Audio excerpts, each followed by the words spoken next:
Good morning सभी को मेरी तरफ से। और जल्दी से जुड़ जाइए, लाइव हो जाइए, उसके बाद फिर शुरू किया जाए, ठीक है ना। 1 मिनट कमेंट का साइज थोड़ा बड़ा करवा लें।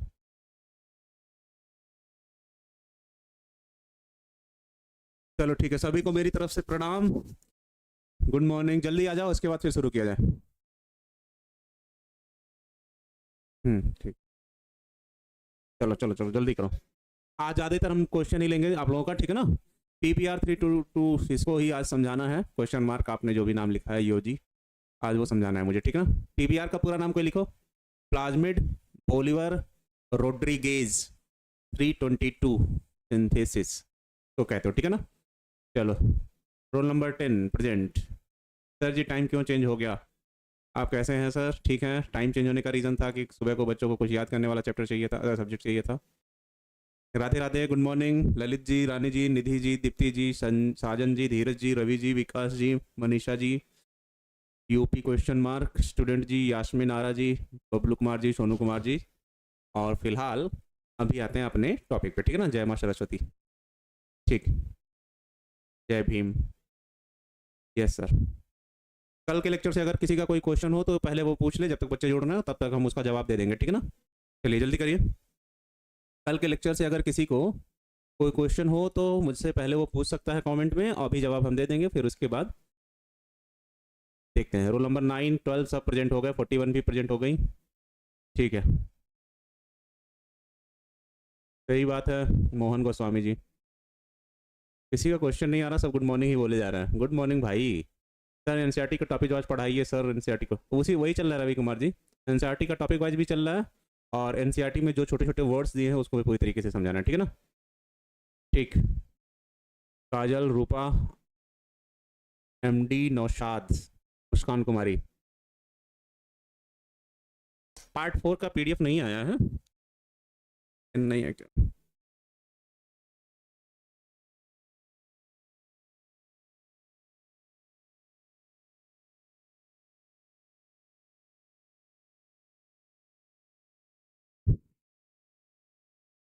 पार्ट 4 का PDF नहीं गया है?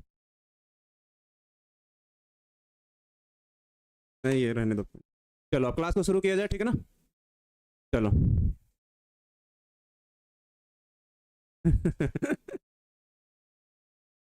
चलो ठीक है, कोई लेट नहीं हुआ है, ठीक है ना। अब सीधे टॉपिक को शुरू करो। जो फुल फॉर्म पूछ रहा है बच्चा, वो इकट्ठे फुल फॉर्म वाली सीरीज आ जाएगी, उसको लेके परेशान ना रहना, ठीक है ना। ठीक। प्रणाम गुरु जी, ठीक है। चलो चैप्टर से रिलेटेड क्वेश्चन। चलो थोड़ा सा प्लाज्मिड जो लिखा है PBR, ठीक है ना, उसको समझाने से पहले थोड़ा सा प्लाज्मिड के बारे में एक बार समझा दे रहा हूँ ताकि आप लोगों को याद रहे सारी चीज़ें, ठीक है ना। चलो सर एनसीईआरटी से नहीं पढ़ाते हैं, ठीक है। कल ले आएंगे एनसीईआरटी इंग्लिश वाली, तो लाइन बाय लाइन दिखा देंगे बाबू आपको। तो चेंज करने की ज़रूरत है फिलहाल। 1 मिनट देना। चलो सबसे पहले थोड़ा सा मैं आप लोगों को प्लाज्मिड पढ़ा दे रहा हूँ, उसके बाद आते हैं टॉपिक पे, ठीक है ना। क्योंकि कुछ जानकारियां पहले से आपको पता होनी चाहिए। प्लाज्मिड, कोई मुझे बताएगा कि प्लाज्मिड क्या होता है? अगर किसी को थोड़ी बहुत जानकारी हो प्लाज्मिड के बारे में तो एक बार कमेंट में लिखो, उसके बाद फिर हम देखें किस स्तर पर जाके मुझे समझाना पड़ेगा। थैंक यू, अच्छी बात है MD नाफिद जी, आपके कमेंट हम पढ़ रहे हैं। आपने ये काम किया तो अच्छी बात है, 90+ का। ठीक। अच्छा मुझे क्वेश्चन का आंसर देना। कल एक बच्चा कॉल सेंटर में कॉल किया हुआ था, लॉन्ग आंसर ज़्यादा लॉन्ग हो जा रहा है क्या? मुझे बस इतना बताओ। PT क्रॉप और GM क्रॉप, ठीक है, अंतर बता देंगे।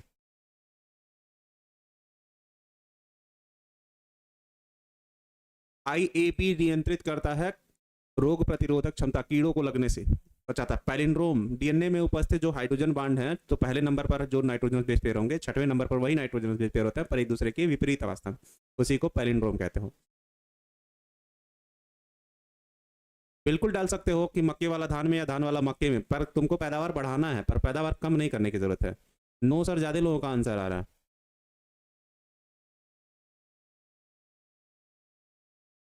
अच्छा, परिभाषा ज्यादा बड़ा हो जा रहा है। देखो लॉन्ग आंसर जब भी आएगा, 1 मिनट तुम लोग सुन लो, 5 नंबर का रहेगा, ठीक। और 3 तुमको लॉन्ग आंसर देने हैं, तो ये 5 नंबर जो डिवाइड होगा वो ऐसे लिखा रहेगा। 3+2, तो मान लो पूछ लिया कि आरडीएनए टेक्नोलॉजी का सचित्र वर्णन करें, तो आरडीएनए टेक्नोलॉजी में एक जीवाणु की कोशिका ले रहे हो, एक पौधे की कोशिका ले रहे हो, या मनुष्य की कोशिका ले रहे हो, लिटिक एंजाइम की सहायता से निकाल रहे हो, फिर रिस्ट्रिक्शन एंजाइम से काट रहे हो, फिर जोड़ रहे हो, इन सबको बना रहे थे पूरा फिगर, तो उस फिगर का तुमको वो 3 नंबर देगा, ठीक है ना, चित्र का। और फिर उसमें जो स्टेप बाय स्टेप घटनाएं हुई हैं उसके बारे में अगर तुमको लिखोगे तो उसका तुमको मिलेगा सब्जेक्टिव का 2 नंबर। तो अगर तुम केवल सब्जेक्टिव लिख के आए तो वो 2 नंबर देगा, केवल फिगर बना के आए तो वो 3 नंबर देगा, अगर फिगर और सब्जेक्टिव दोनों बना के आए तब तुमको वो जाके 5 नंबर देगा। और फिगर जो तुम स्टेप बाय स्टेप बना रहे हो, अगर स्टेप छोड़ रहे हो तो आरडीएनए टेक्नोलॉजी में तो वो 5 स्टेप आएंगे ना, कि कोशिका को डीएनए से निकाल रहे हो, फिर डीएनए को काट रहे हो, फिर डीएनए को आपस में जोड़कर आरडीएनए बना रहे हो, फिर किसी में डालोगे तो संख्या में क्या करोगे, उसको बढ़ाओगे, ये सारी चीजें रहेंगी ही। तो इस हिसाब से नंबर डिवाइड होगा, इस बात का एकदम ध्यान रखना, ठीक है ना। प्लाज्मिड एक अनुवांशिक पदार्थ है, ठीक है, हाँ कर सकते हो, ठीक है ना। ठीक है प्रीति यादव जी, कौन सा लिखे, हम ध्यान नहीं दे पाए अभी फिलहाल, पीछे थे मेरा सर, मतलब उधर मुंह पे लिख रहे थे हम, ठीक है ना, कोई लेट नहीं हुआ।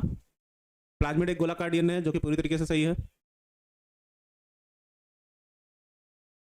ठीक। टाइप पीडीएफ से पढ़ाइए, बिल्कुल गलत बात है, टाइप पीडीएफ से पढ़ने की जरूरत नहीं है रवि प्रजापति जी, ठीक है ना। मोहन गोस्वामी जी, अगर आपको ये बात समझ में आ रही हो तो ये सही चीज़ है, ठीक है ना।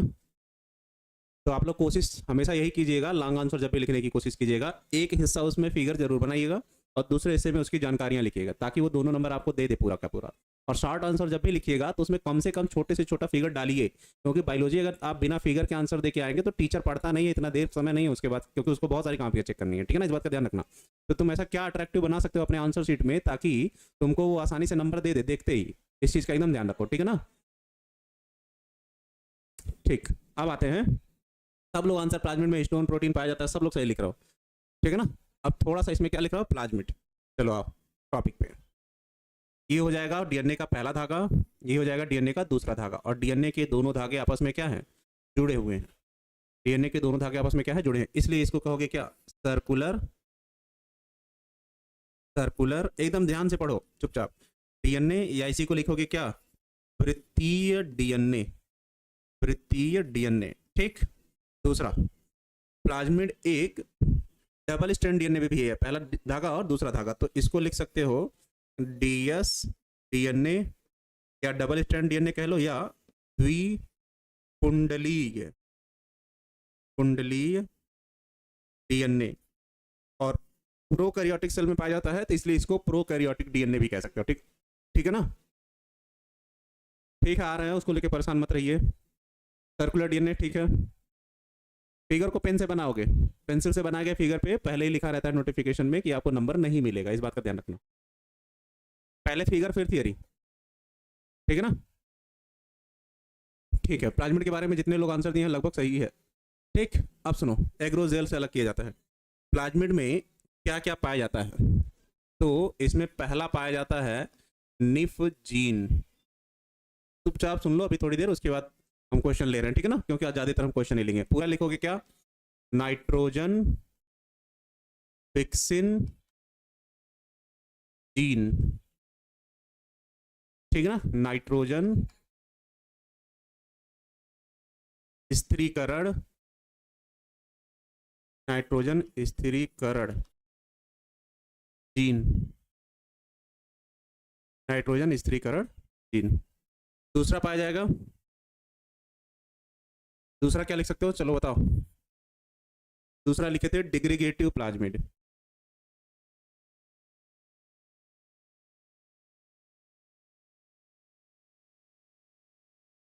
या इसी को कहते हो अपघटक प्लाज्मिड। और ये मैं अपनी तरफ से नहीं ले रहा हूँ, ठीक है ना, ये ध्यान रखना, ये एनसीईआरटी में दिया हुआ है। तीसरा क्या लिख सकते हो, चलो बताओ, तीसरा क्या लिख सकते हो, री plasmid, resistance, resistance inducing plasmid, या इसी कहोगे क्या, प्रतिरोध प्रेरक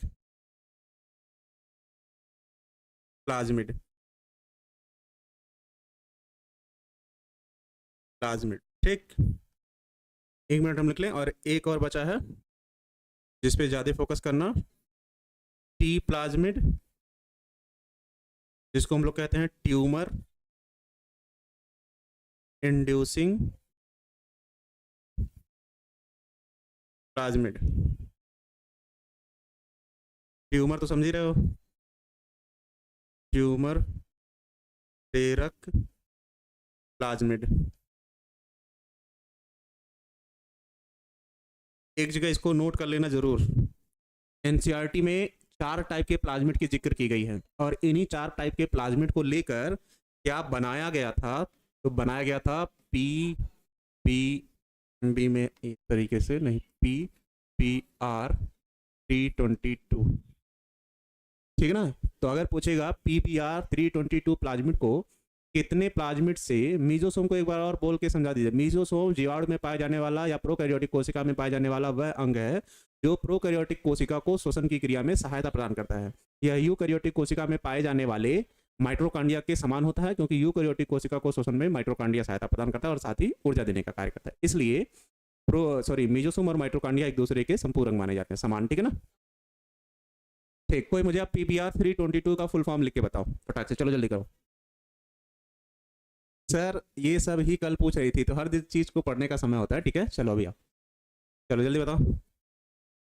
सर माइक फास्ट क्लास, अच्छा फर्स्ट क्लास, चलो ठीक है, कोई बात नहीं। सत्यमेव कुमार जी, तान्या टॉपर जी। प्लाज्मिड वेक्टर क्या है, एक डीएनए हम लेंगे और दूसरा डीएनए लेंगे, तो अगर इसमें के जीन को निकाल को इसमें जोड़ना है, दोनों प्लाज्मिड है, तो जिसमें से निकालोगे उसको कहोगे क्या, वांछित जीन या डिजायर्ड, और जिसमें जोड़ोगे उसको कहोगे वेक्टर, ठीक है ना। नहीं, जिसका नाम जैसे आ रहा है वैसे ही नाम ले रहे हैं, ठीक है ना। आज ज़्यादातर लड़के कमेंट कर रहे हैं, ठीक। PBR के बारे में भी हम सारी जानकारी दे रहे हैं, पर मुझे कोई फुल फॉर्म लिखो इसका, प्लाज्मिड, ठीक। तो सबसे पहले इसका फुल फॉर्म लिख लो। इसका पूरा नाम है प्लाज्मिड, अभी हिंदी में भी लिख देंगे हम, बोलिवर रोड्रीगेज, ठीक है ना, 322, प्लाज्मिड बोलिवर रोड्रीगेज 322। डीएनए का रूप में हेलिक्स के चक्कर कितना होता है, तुम शायद संख्या पूछ रहे हो, उसकी निश्चित नहीं होती, पर डीएनए की लंबाई 2 मीटर होती है, ठीक है ना। अच्छी बात है। नेहा जी, MD शमशाद जी क्वेश्चन लिखिए, ठीक है ना। इतनी बात समझ गए। सबसे पहले प्लाज्मिड एक सर्कुलर डीएनए है और उसे डबल स्ट्रैंड डीएनए कहते हो। प्रोकैरियोटिक कोशिका में पाया जाता है, इसलिए इसे प्रोकैरियोटिक डीएनए भी कहते हो। और इस प्लाज्मिड में nif gene, nitrogen fixing gene, aggregative plasmid, अपघटक प्लाज्मिड, रेजिस्टेंस इंड्यूसिंग प्लाज्मिड या प्रतिरोधक प्रेरक प्लाज्मिड, और टी प्लाज्मिड या ट्यूमर इंड्यूसिंग प्लाज्मिड पाया जाता है। इन चारों की सहायता से PBR या प्लाज्मिड बोलिवर रोड्रीगेज 322 प्लाज्मिड का निर्माण किया जाता है। अब चुपचाप सुनो एक मिनट, ठीक है ना। चलो दूसरा, निफ जीन का काम क्या होगा। कुछ जीवाणु ऐसे होते हैं जिनके प्लाज्मिड में एक जीन पाया जाता है जिसे नाइट्रोजन फिक्सिंग जीन कहते हैं, जो वायुमंडल से नाइट्रोजन को स्टोर करके किसको देता है, पौधे को, जैसे राइजोबियम वगैरह। तो अगर पूछेगा राइजोबियम नामक जीवाणु वायुमंडल से नाइट्रोजन स्थिरीकरण की क्रिया किस जीन के कारण करता है, तो उस जीन को कहोगे नाइट्रोजन फिक्सिंग जीन, ठीक, जो कहाँ पाया जाता है, प्लाज्मिड में। एग्रीगेटिव प्लाज्मिड या अपघटक प्लाज्मिड को हम लोगों ने पढ़ा था आनंद मोहन चक्रवर्ती ने, क्योंकि उन्होंने एक ऐसे प्लाज्मिड का निर्माण किया था सुपरबग नामक जीवाणु में, या ऑयल स्पोलिएज बैक्टीरिया में, या उच्च झक्की जीवाणु में, उसको हिंदी में कहते हैं, ठीक है ना, जिसका प्लाज्मिड क्या कर रहा था, तेल के अपघटन में सहायता प्रदान करता है। इतनी चीज क्लियर हुई। दूसरा, रीप्लाज्मिड या रेजिस्टेंस इंड्यूसिंग प्लाज्मिड, जब कोई बैक्टीरिया या वायरस हमारे शरीर में प्रवेश करता है, तो यदि हम एंटीबायोटिक कुछ ऐसा लेते हैं या वैक्सीन ऐसा कुछ लेते हैं जो उस रोग के प्रति हमारे शरीर में रोग प्रतिरोधक क्षमता जो विकसित करता है, वो जिस प्लाज्मिड के कारण होता है उसे क्या कहते हो, रेजिस्टेंस इंड्यूसिंग प्लाज्मिड। और ट्यूमर इंड्यूसिंग प्लाज्मिड मतलब मनुष्यों के शरीर में या जंतुओं के शरीर में या पौधों के शरीर में होने वाले ट्यूमर को जो प्रेरित करता है, उस प्लाज्मिड को हम लोग कहते हैं क्या, ट्यूमर इंड्यूसिंग प्लाज्मिड या टी प्लाज्मिड। क्राइजीन या वाल्कुमिन जो तुम कह रहे हो ना बाबू, वो इसके बाद वाले चैप्टर में है, जिसमें तुम पढ़ोगे जैव प्रौद्योगिकी के उपयोग, तो उसको उसमें ले लिया जाएगा, उसको लेकर परेशान रहिए, ठीक है ना। ठीक है, क्वेश्चन मार्क जी आपका नाम क्या ले? कृष्ण कुमार केसरी है, अच्छा ठीक। आनंद मोहन चक्रवर्ती, हाँ। तो इन चारों के बारे में बात क्लियर है? ठीक है, एक बार बताओ, इन चारों के बारे में सब कुछ क्लियर है? ठीक। सर जी हिंदी में, हिंदी लिखा है सबकी, हिंदी लिखी हुई है। प्रोकैरियोटिक वह कोशिका होती है जिसमें केंद्रक नहीं पाया जाता है, और यूकैरियोटिक वह कोशिका होती है जिसमें केंद्रक पाया जाता है। तो हम लोगों में केंद्रक पाया जाता है, ठीक है ना। तो हमारी कोशिका अगर पूछेगा किससे सांस लेती है तो माइटोकॉन्ड्रिया से, लेकिन जीवाणु की कोशिका में केंद्रक नहीं पाया जाता है, इसलिए वो कोशिका मीजोसोम की सहायता सांस लेती है। ठीक, यस सर क्लियर है? ठीक है, यस सर क्लियर है। गुरु जी इसके बारे एक बार फिर से लिख दीजिए। ठीक है विपिन जी, हिंदी इंग्लिश दोनों लिखा हुआ है, इसकी हिंदी अभी हम लिख दे रहे हैं, वो अगले टॉपिक पे आ ही रहे हैं उसी के बारे में, ठीक है ना। ठीक, चलो अभी आते हैं किस पे, पीपीआर पे, उसी को डिटेल में समझना। PPR T22 plasmid Bolivar रोड्रीगेज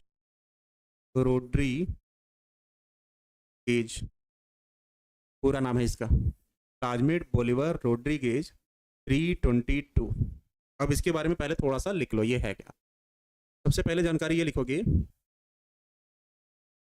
PPR 322 एक ऐसा प्लाज्मिड है, यही तुमको क्लास में ही याद हो जाएगा इसके बारे में अगर पूछ रहा है, ठीक ना। एक ऐसा प्लाज्मिड है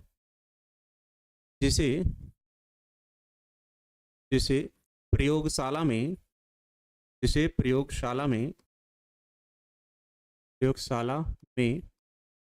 विभिन्न प्रकार के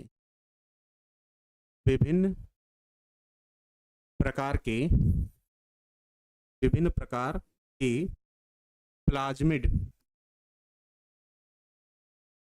में उपस्थित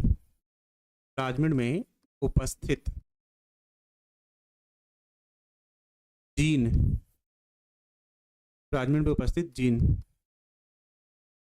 को अलग करके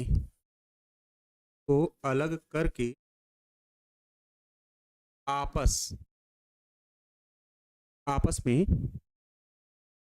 जोड़कर तैयार किया गया था, तैयार किया गया था। मतलब ये एक्चुअल में अगर पूछे पीपीआर क्या है, प्लाज्मिड कुल 6 प्रकार के होते हैं, पर वो आपके सिलेबस में नहीं है, ठीक है ना। ठीक, गुरु जी मुझे जल्दी हो गया, किसी वजह से सुनाई कम देता है, ठीक है ना। चलो सॉरी इस बात को लेके, नहीं पेन से बनाने की फिगर कोशिश करना, ठीक है ना। ठीक है, नोट्स अपलोड हो जाएगा। धीरज जी नुकसान आपका है। तो प्लाज्मिड क्या हुआ, इसको कृत्रिम रूप से तैयार किया जाता है, ठीक है ना, और विभिन्न प्रकार के प्लाज्मिडों से जीन को निकालकर, ठीक है ना। और अगर कह रहा है कि कहाँ तैयार किया जाता है, अच्छा सही आइडिया बढ़िया दिया लड़का, कहाँ तैयार किया जाता है, तो जीवाणु के, इसमें लिखोगे इसे जीवाणु के शरीर में तैयार किया जाता है, जीवाणु के शरीर में तैयार किया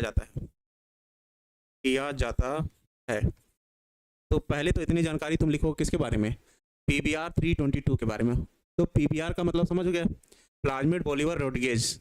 प्लाज्मिड तो प्लाज्मिड में ही है, और ये साइंटिस्ट हैं बोलीवर रोड्रिगेज उनका नाम था, उन्होंने ही तैयार किया था, इसलिए उन्हीं के नाम पर इसको प्लाज्मिड बोलीवर रोड्रिगेज कहा था। अब 322 कहने का मतलब है इतनी बार उनको ने उस प्लाज्मिड को सिंथेसिस या संश्लेषण किया था, जिसके बाद वो बनकर तैयार हुआ। तो उसमें वो लाइन लिख दो, आगे लिखो, जिसमें 322 बार संश्लेषण की क्रिया की गई थी, संश्लेषण की क्रिया की गई थी, संश्लेषण की क्रिया की गई थी, जिसकी संरचना इस प्रकार है, जिसकी संरचना इस प्रकार है, इस प्रकार है, ठीक है ना। इतनी बात समझ में आ गई। पीबीआर का पूरा नाम क्या हो जाएगा, प्लाज्मिड बोलिवर रोड्रिगेज 322 का मतलब उतनी बार उसको सिंथेसिस करके बनाया गया था, ठीक है ना। यह एक डबल स्टैंड डीएनए या सर्कुलर डीएनए या प्लाज्मिड है, जिसको कृत्रिम रूप से विभिन्न प्रकार के प्लाज्मिड से निकाले गए जीन द्वारा क्या किया गया था, तैयार किया गया। तो निकालने के लिए वही सारा काम 5 एंजाइम उपयोग किए होंगे, ठीक है ना। सर बायो में कितना नम लूं कि आप हमें फोन दीजिएगा, मतलब धीरज। ठीक सर, अलग अलग प्लाज्मिड के जीन को निकाल कर एक नए जीन के प्लाज्मिड को बनाया जाता है, जिसे पीबीआर 22 कहते हैं। ठीक, बिल्कुल सही आंसर है संजय कुमार जी, ठीक है ना। निफ जीन क्या है, Neha Singh ji, nitrogen fixing gene. जैसे कह रहा है एक जीवाणु है, एक मिनट इधर जगह, ठीक है इधर ले ला। एक जीवाणु है ऐसे, तो ये जीवाणु मान ले है राइजोबियम। कौन सा जीवाणु है, राइजोबियम। तो राइजोबियम एक जीवाणु है जो पौधों के जड़ों में पाया जाता है। तो जिन पौधों को नाइट्रोजन की कमी होती है, तो वायुमंडल में तो नाइट्रोजन है, तो उस नाइट्रोजन को पौधे अवशोषित नहीं कर पाते हैं, क्योंकि वो गैसीय अवस्था में पाया जाता है। तो ये जीवाणु क्या करता है, उस नाइट्रोजन को श्वसन की क्रिया में ग्रहण करेगा और अपने शरीर की सहायता से जीवाणु जब पौधे के शरीर में जाएगा तो पौधे के शरीर को दे देगा। पर नाइट्रोजन को अपने शरीर में स्टोर कैसे करेगा या स्थिर कैसे करेगा, तो उसके लिए इसके प्लाज्मिड में एक जीन पाया जाता है, जिसको हम लोग कहते हैं nif gene, nitrogen fixing gene. F I का मतलब है फिक्सिंग या स्थिर करना। तो जीवाणु अपने शरीर में जब नाइट्रोजन को स्थिर करता है, तो उस जिसकी एंजाइम जिस जीन की सहायता से करता है, उसको कहते हैं नाइट्रोजन फिक्सिंग जीन। इतनी बात समझ में आ गया। जैसे हम लिख रहे हैं वैसे बनाइए करण सर, ठीक है ना। लॉन्ग क्वेश्चन कैसे याद करने की जरूरत नहीं है यार, यही बात तो हम कितने दिनों से तुम लोगों को सिखाने की कोशिश कर रहे हैं। तुम फिगर बनाना सीख लो, उसमें तुम्हारा दोनों काम हो जाएगा। फिगर बनाना सीख लोगे तो ये 3 नंबर वाला काम हो जाएगा, और फिगर बनाना लिख लिए तो सीख लिए तो थियरी भी उसका लिख ही लोगे, तो तुम्हारा 5 नंबर का टोटल काम हो जाएगा।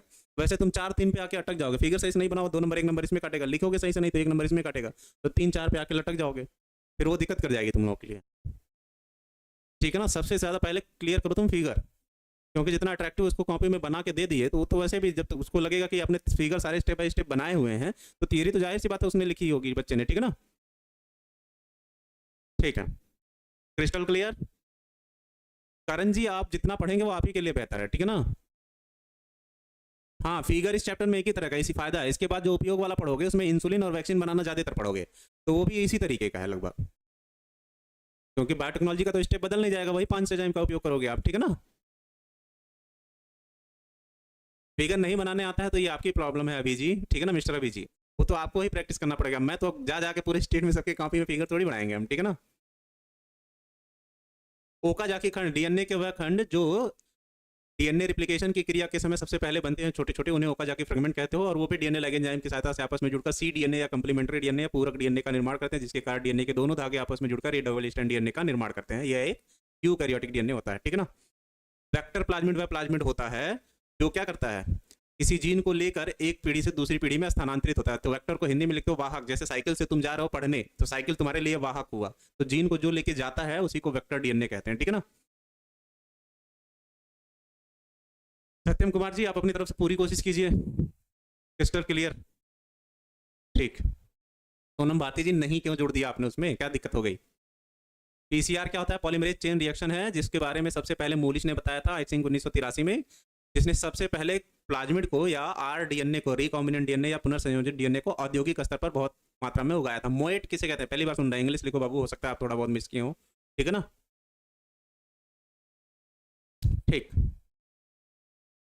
अच्छा पहले हिंदी लिखें फिर इंग्लिश लिखें, ठीक है, इसको आप ध्यान रखेंगे। चलो सुबह सुबह, ठीक है। आरडीएनए टेक्नोलॉजी किसे कहते हैं, जैव प्रौद्योगिकी की वह शाखा जिसके अंतर्गत विपरीत प्रजाति के डीएनए को या समान प्रजाति के डीएनए को प्राप्त कर उसे आपस में जोड़कर एक हाइब्रिड या संकर डीएनए का निर्माण किया जाता है, उसे आरडीएनए कहते हैं, और जिस विधि द्वारा बनाया जाता है उसे आरडीएनए टेक्नोलॉजी कहते हैं, ठीक है। अब रवि प्रजापति जी, आज सही लड़कियां गायब हैं क्या, क्योंकि लड़कियों को क्वेश्चन तो आ ही नहीं रहे आज।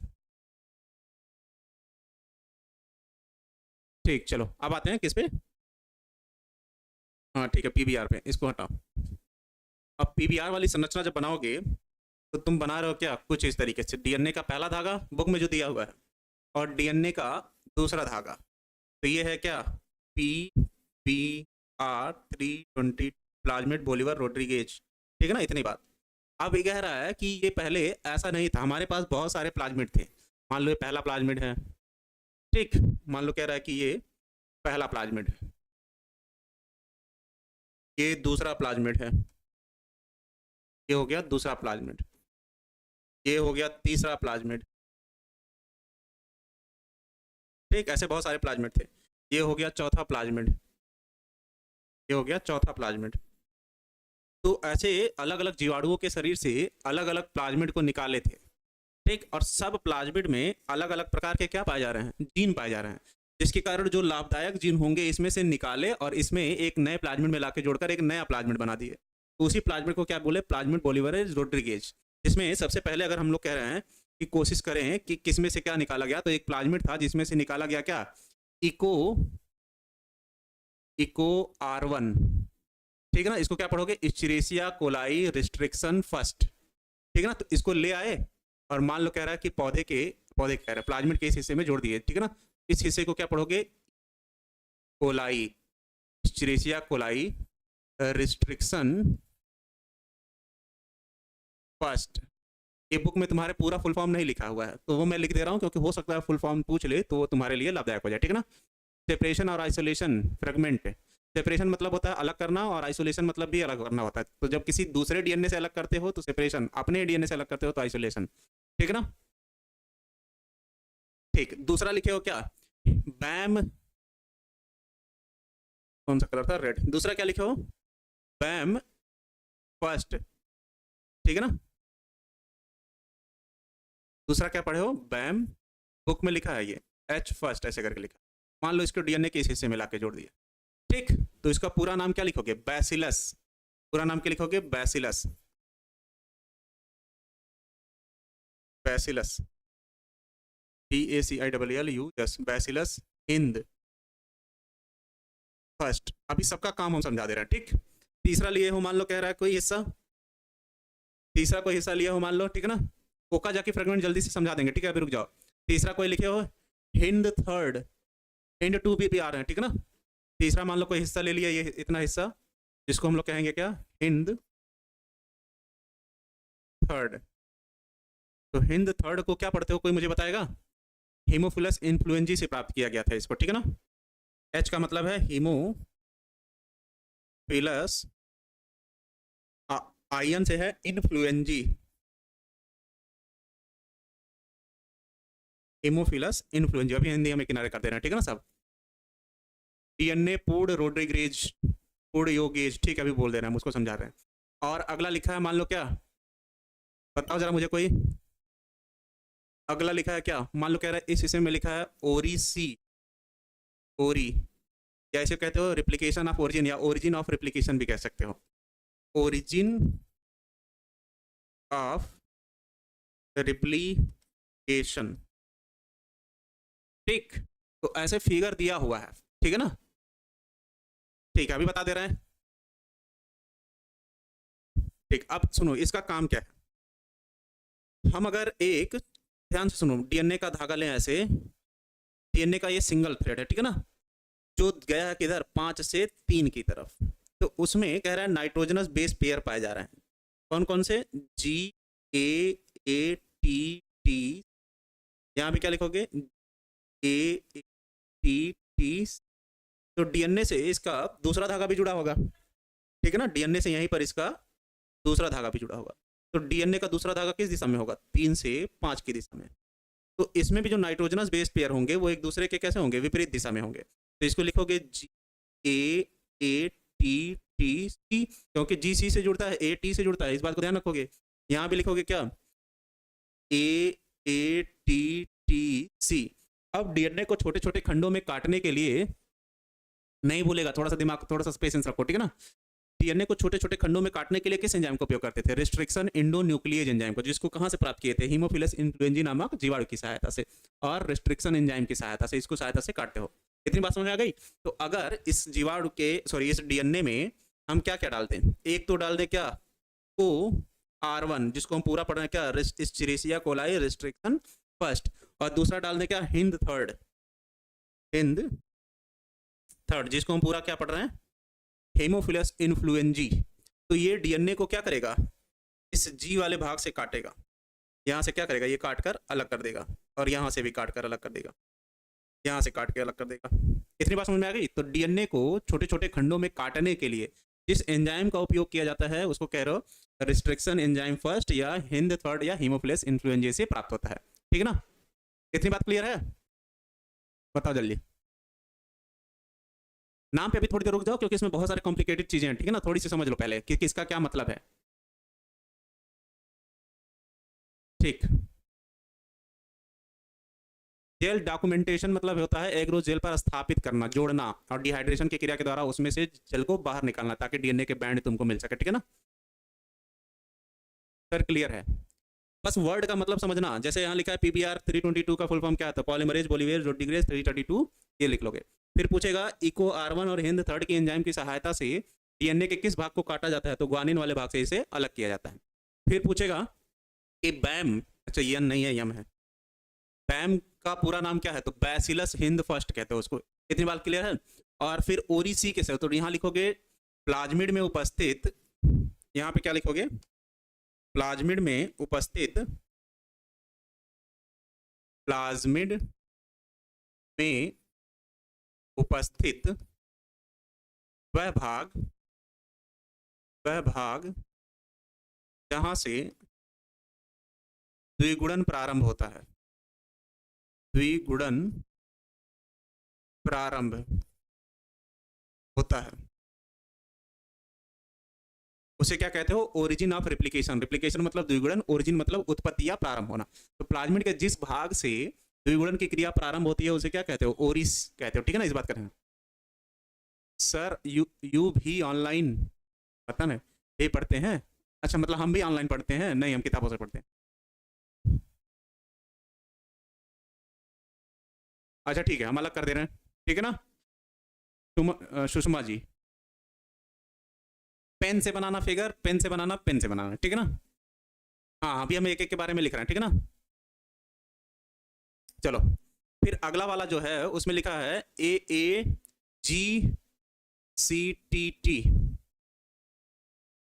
AAGT।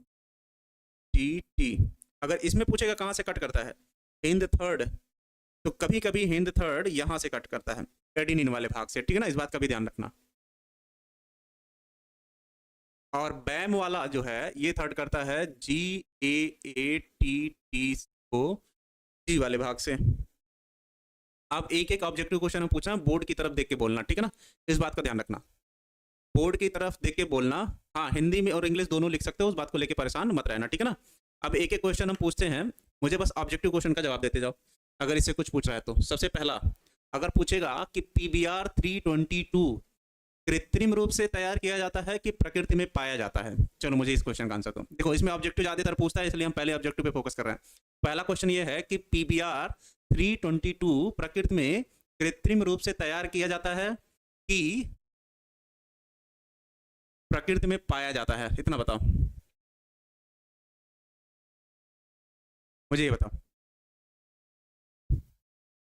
हाँ ना, 900 नहीं है, लगभग 30,000 है। ठीक है ना, चलो कृत्रिम रूप से तैयार किया जाता है। चलो जिसने भी आंसर सबसे पहले किया, कृति राजन जी ने सबसे पहले किया था। ठीक है ना, बाकी मुकेश जी, चंदन जी, सोनू जी, तानिया जी, साक्षी जी, दीप्ति जी, आयान जी। देखो याद तुम लोग को सारी चीजें हो जाती है, पर तुम लोग मानने को तैयार नहीं होते। अब मुझे बस इतना बताओ कि PBR का फुल फॉर्म क्या है।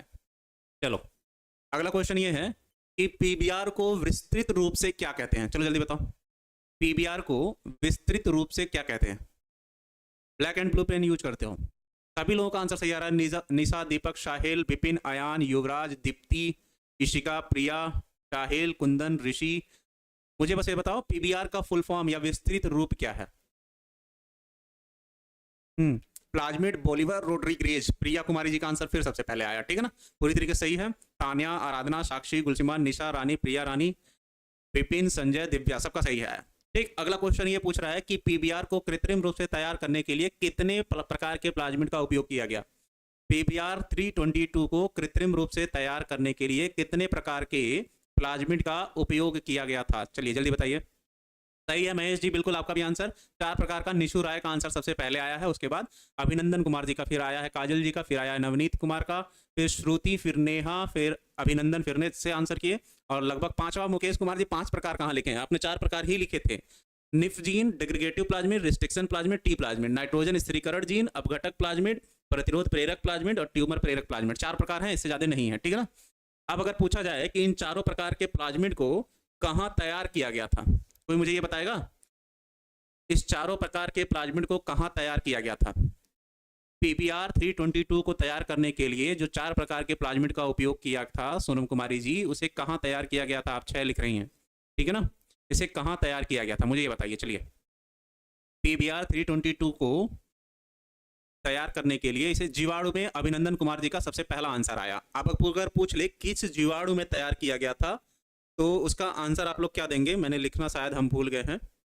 इसे तैयार किया गया था कहाँ पर? एक मिनट, इसको तैयार किया गया था, तैयार किया जाता है, एक लाइन यहाँ मुझे लिखना चाहिए था।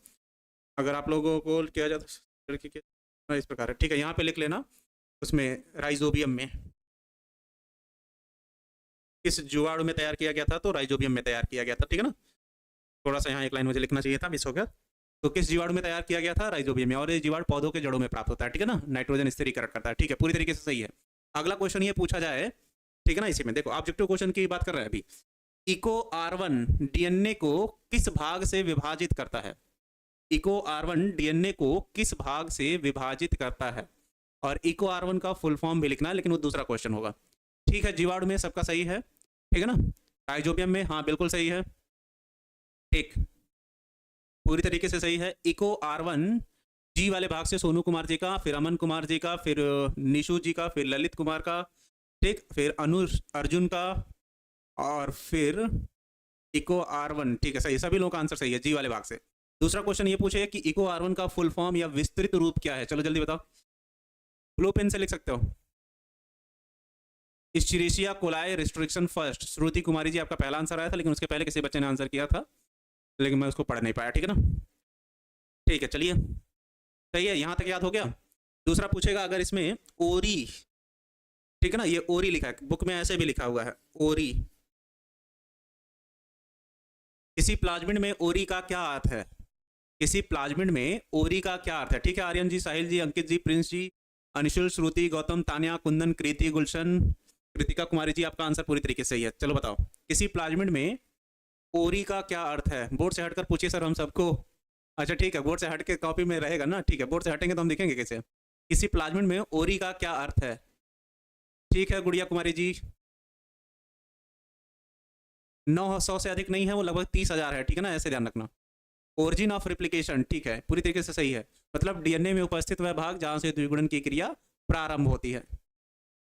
बधाई हो कमलेश कुमार जी आपको, ठीक, द्विगुणन स्टार्ट। हंसराज जी आपने भी सही लिखा, ठीक है, विकास जी आपका भी सही है, सबका सही हो रहा है, ठीक है ना। इतनी बात समझ में आ गई, ठीक, सब लोग सही आंसर दे रहे हो। इसके बाद भी है, नहीं है। इतनी बातें आप पूछेगा किससे? पीबीआर 322 से, इससे ज्यादा उम्मीद मत रखिएगा आप लोग, ठीक है ना, और इससे ज्यादा हम पढ़ा भी नहीं रहे फिलहाल अभी, ठीक। इतनी बात क्लियर हो गई? मुझे बताओ सब लोग, यहां तक क्लियर है? यहां तक अगर क्लियर हो तो बताओ, जल्दी बताओ, यहां तक अगर क्लियर है तो जल्दी बताओ।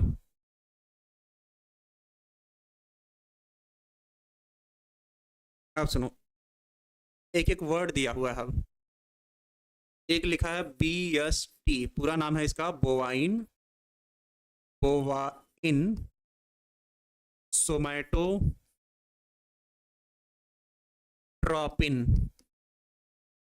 बोवाइन सोमैटोट्रोपिन। सबसे पहले ये तो ये है क्या? यह है एक इंजेक्शन का नाम, और यह स्रावित होता है या बनता कहाँ है? तो यह गाय के पीयूष ग्रंथि, पीयूष ग्रंथि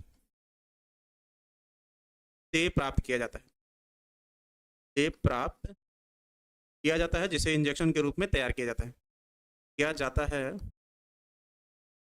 जो जानवरों जो जैव प्रौद्योगिकी की सहायता से, ऐसे लिख लो, जो जैव प्रौद्योगिकी की सहायता से, की सहायता से तैयार किया जाता है, सहायता से तैयार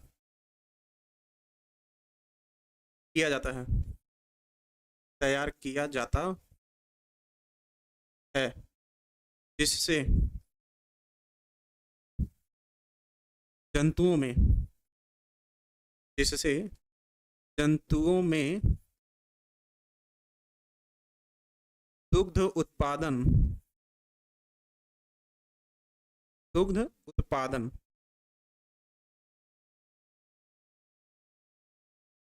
उत्पादन में वृद्धि की जाती है, उत्पादन में वृद्धि की जाती है। तो एक क्वेश्चन ऑब्जेक्टिव में पूछेगा, ठीक है ना, बायोलॉजी का टाइम यही है, ठीक है ना। चलो सर टाइम हो गया है अभी, ठीक है 5 मिनट है। एक क्वेश्चन पूछेगा कि जानवरों में दुग्ध उत्पादन में वृद्धि के लिए किस इंजेक्शन का उपयोग किया जाता है, तो उसमें लिखोगे क्या, बीएसटी नामक इंजेक्शन का, ठीक है ना। और अगर पूछेगा बीएसटी नामक इंजेक्शन पीसीआर का polymerase chain reaction full form होता है, ठीक है ना। तो पूछेगा कि इसको कहाँ से तैयार किया जाता है, तो गाय के पीयूष ग्रंथि से प्राप्त कर उसे क्या कर रहे हो, तैयार करते हो, ठीक है ना। इतनी बात समझ में आ गई। चलो आगे फिर लिखो ए ए टी, अगला नाम क्या लिखोगे, ए ए टी, ठीक, क्या लिख रहे हो, चलो उसको जो भी लिखे हैं बोर्ड पे उसको लिख लो, ठीक है ना। इसको पढ़ते हो alpha first anti trypsin, sir Piyush ग्रंथि मस्तिष्क में पाया जाता है, हाँ। इसको पढ़ते हो alpha first anti anti trypsin, ठीक है ना। यह हमारे फेफड़े में एक रोग होता है जिसको कहते हैं एम्फाइसीमा, एम्फाइसीमा क्या कहते हो, एम्फाइसीमा, एम्फाइसीमा, ठीक है ना। के उपचार में, के उपचार में प्रयोग किया जाता है, प्रयोग किया जाता है। और एम्फाइसीमा होता कहाँ है, फेफड़े में, जिससे श्वसन की क्रिया क्या होती है, बाधित होती है, ठीक है ना। Alpha first anti trypsin, anti trypsin, अच्छा सॉरी, एंटी ट्रिप्सिन, ठीक है ना। इतनी बात समझ में आ गई। चलो पीएसटी बोवाइन सोमैटोट्रोपिन एक इंजेक्शन का नाम है जो गाय के पैंक्रियाज में पाया जाता है हार्मोन, उससे तैयार किया जाता है, ठीक है ना। और उसको किसी ऐसे जानवर को लगाया जाता है जो दूध कम देते हैं, जैसे कारण दूध के उत्पादन दर में क्या होती है, वृद्धि हो जाती है, ठीक है ना। इस बात को क्लियर हो गया। चलो और दूसरा है एट्रिन, अगला क्या है, तीसरा एट्रिन, ये भी तैयार किया जाता है जैव प्रौद्योगिकी की सहायता से। तो ये सर्जरी के समय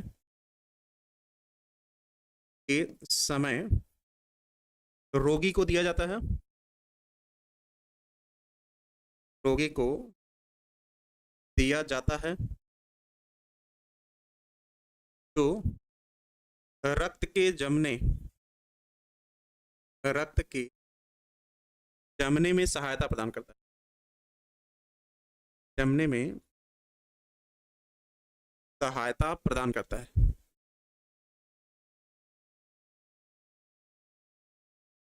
तो अगर पूछेगा एट्रिन नामक इंजेक्शन कब लगाया जाता है, तो एट्रिन नामक इंजेक्शन लगाया जाता है कब, रक्त के जमने में, ठीक है ना। उपचार या आचार, उपचार है वो लिखा है, सही तो लिखा है, उपचार है, ठीक है ना। ये लो अब ठीक है, उपचार, ठीक है ना। कोई बात नहीं, अब से एक बार जी आप सोए रह गए तो फेफड़े, चलो करवा लो सही भाई।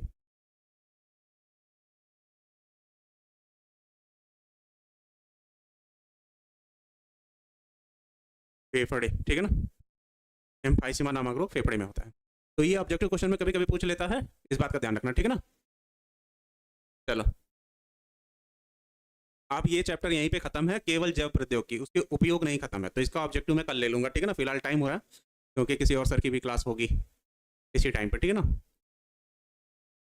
सर जी 2 नंबर समझ नहीं आया। AAT पूरा नाम है अल्फा फर्स्ट एंटीट्रिप्सिन। ये एक ऐसा इंजेक्शन है जिसे जैव प्रौद्योगिकी की सहायता से तैयार करो, तो यदि फेफड़े से संबंधित कोई आनुवंशिक बीमारियां हैं, ठीक है ना, तो उसके उपचार में इसका उपयोग किया जाता है, और फेफड़े से संबंधित उस बीमारी के उपचार में किया जाता है जिसका नाम है एम्फाइसीमा, जिसे फेफड़े में जितनी वायु भरनी चाहिए उतना भरता नहीं है संक्रमण के कारण, ठीक है ना। बिल्कुल हार्ड वर्क होता है बायोलॉजी में, ठीक है ना। अच्छा पैनल PDF लेट भेजते हैं, ठीक है, पैनल PDF के बारे में बोल देंगे उनको। चलिए ठीक है मिस्टर सूरज जी, तो आज की सारी बातें अगर क्लियर हो तो क्लास को खत्म किया जाए यहीं पे, जल्दी बताइए।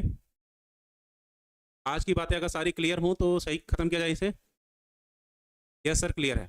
एक बार लेक्चर को सुबह सुबह का टाइम है, अगर ज़्यादा दिक्कत होगा देखिएगा, कल ऑब्जेक्टिव इसमें ज़्यादा नहीं होंगे, कम ही रहेगा, तो उसको बुक से नहीं पढ़ाते हैं यार, मेरे पास हर चैप्टर के अलग अलग बुक हैं, ठीक है ना।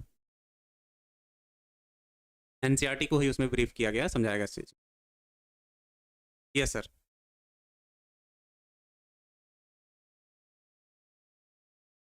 मस्त लगा सर, ठीक है, ठीक है। वाहिद अंसारी जी, साहिल जी, खुशबू जी, अमित जी, काजल जी, मुकेश, मधुमिता, मनीष, पढ़ते हैं आपका कमेंट मनीष जी, विष्णु जी, गुलफाम जी, गुलाम जी, सॉरी मनीष जी, ठीक है, सभी को क्लियर है। तो फिर क्लास को यहीं बंद करते हैं, कल ऑब्जेक्टिव क्लास में आते मिलते हैं, ठीक है ना। चलो PST फिर से, बोवाइन सोमैटोट्रोपिन एक इंजेक्शन है जिसको गाय के पीयूष ग्रंथि से स्रावित होने वाले पदार्थों से तैयार किया जाता है, और ऐसे जंतुओं को वो इंजेक्शन लगाया जाता है जिसमें दूध निर्माण की शरीर में मेमरी ग्लैंड जो है या स्तन ग्रंथियां वो कम विकसित हैं, जिसके कारण उन जंतुओं में दूध का निर्माण होने लगता है, जिससे दूध के उत्पादन दर में क्या होती है, वृद्धि हो जाती है औद्योगिक स्तर पर, ठीक है ना। चलो माइक्रो इंजेक्शन क्या है, 1 मिनट का समय दे दो, इस बच्चे ने अच्छा क्वेश्चन किया है। देखो हमारे पास मान लो कह रहा है कि दूसरे चैप्टर में आप लोग पढ़े होंगे, दूसरे चैप्टर में पढ़े होंगे मानव में जनन वाले में ओवम या अंडाणु की संरचना, ठीक, अंडाणु की संरचना, और उसके अंदर एक आवरण होगा जो बहुत कठोर होता है, फिर उसमें कोशिका द्रव्य होगा, फिर उसका अपना केंद्रक होगा, सेंट्रियोल होगा, ये सारी चीजें, और बाहर की तरफ तो अंडाणु, अंडाणु या ओवम, ठीक, ये जो है तो इसके बाहरी आवरण को हम लोग कहते हैं कोरोना, कोरोना रेडिएटा, रेडिएटा, और अंदर वाले आवरण को कहते हैं हम लोग, थोड़ा सा समझाते हैं, zone pellucida, pellucida, zone pellucida. तो निषेचन की क्रिया के समय क्या होता है, इसके चारों तरफ बहुत सारे ओवम पहुंचते हैं, कुछ X वाले, कुछ Y वाले, ऐसे बहुत सारे क्या होते हैं, स्पर्म पहुंचते हैं, ओम बोल दिए हैं क्या, बहुत सारे क्या पहुंचते हैं, स्पर्म, कुछ X वाले हैं, कुछ Y वाले हैं, ऐसे। तो इनके ऊपरी भाग को, स्पर्म के ऊपरी भाग को कहते हैं हम लोग एक्रोसोम, क्या कहते हैं, एक्रोसोम, जो सबसे पहले क्या करता है, तोड़ता है, किसको, सबसे पहले तोड़ता है इस हिस्से को, इस हिस्से को, और फिर तोड़ेगा इस हिस्से को, फिर ये चला जाएगा इसके अंदर और निषेचन हो जाएगा। लेकिन होता क्या है कि कभी कभी ये इस लेयर को नहीं तोड़ पाता है, किसको, दोनों को, तो एक इंजेक्शन होता है जिससे तुम क्या करते हो, उस स्पर्म को उस इंजेक्शन में डालकर, उस स्पर्म को उस इंजेक्शन में डालकर, उस स्पर्म को क्या कर रहा हूं, उस इंजेक्शन में डाल दिए, इसको हम DNA माइक्रो इंजेक्शन कहते हैं, और स्पर्म को उसमें डालने के पश्चात जबरदस्ती पेनिट्रेट करके ओवम तक क्या किया जाता है, पहुंचा दिया जाता है यहाँ पे, जिसको DNA माइक्रो इंजेक्शन कहते हो, जिसके कारण जब स्पर्म यहाँ पहुंच जाता है तो निषेचन की क्रिया आसानी से हो जाती है, और ये क्रिया तब अपनाई जाती है जब किसी का स्पर्म क्या होता है, नॉन मोटाइल या अगमनशील होता है, ठीक है ना। मुकेश तिवारी जी, हम किसी को इग्नोर नहीं कर रहे हैं, पर कोई पूछ रहा है तो उसका जवाब देना सर, सही है, ठीक है ना। समझ में आ गई बाबू, जिसने भी क्वेश्चन पूछा था ये मुझे एक बार बता दो, उसके बाद क्लास में ही बंद किया जाए, ठीक है ना। हाँ फर्टिलाइजेशन के समय पे, ठीक है, थैंक यू वाहिद अंसारी जी, ठीक, समझ में आ गया, किसने क्वेश्चन पूछा था ये, ये बात समझ में आ गया?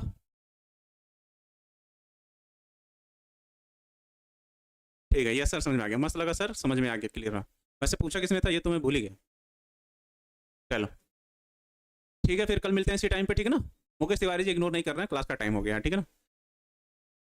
चलो ठीक है, सभी को मेरी तरफ से बाय, दिन शुभ हो आप लोगों का, ठीक है ना? चलो बाय, ख्याल रखो अपना, जय हिंद।